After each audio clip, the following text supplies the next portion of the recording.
మా ఇంటికి చుట్టాలు వచ్చారు, ఇద్దరు పెద్ద మనుషులు.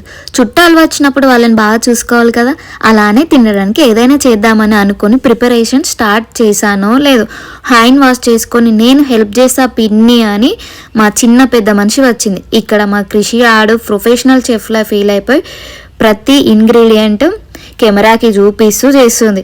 బట్ నాకు చాలా అంటే చాలా హెల్ప్ చేశారు మా కృషి హైందవి. ఇక్కడ ఇంతకీ నేను ఏం చేస్తున్నాను అనుకుంటున్నారా? గారెలు చేస్తున్నా, తెలంగాణ స్పెషల్. ఈ తెలంగాణ స్పెషల్ గారెలు అని కొందరు చెక్కలని కూడా అంటుంటారు. ఇది చేసుకోవడం చాలా అంటే చాలా సింపుల్. బియ్యపిండిలో తగినంత ఉప్పు, కారం, సన్నగా తరుముకున్న కరివేపాకు, కొత్తిమీర వేసుకోవాలి. అలాగే కాసేపు నానబెట్టుకున్న పచ్చిశనగపప్పు వేసుకోవాలి. ఇందులో మెయిన్ ఇంగ్రీడియంట్ ఏంటంటే కొత్తిమీరలు, వెల్లుల్లి, అలానే కొంచెం జీలకర్ర వేసుకొని మిక్సీ పట్టుకున్న మిశ్రమాన్ని ఈ పిండిలో కలుపుకోవాలి. కొన్ని వాటర్ పోసుకుంటూ. ఇక్కడ నేను అప్పాలు ఒత్తుతుంటే ఇక్కడ మా పిల్లలు అయితే మంచిగా ముద్దలు చేసిస్తూ ఉన్నారు. నాకైతే చాలా అంటే చాలా హెల్ప్ చేశారు వీళ్ళిద్దరు అయితే. ఇక ఇక్కడ మన వేడి కరకరలాడే గారెలు అయితే రెడీ అయిపోయాయి. టేస్ట్ అయితే నిజం చెప్తున్నా అద్దిరిపోయాయి అనుకోండి.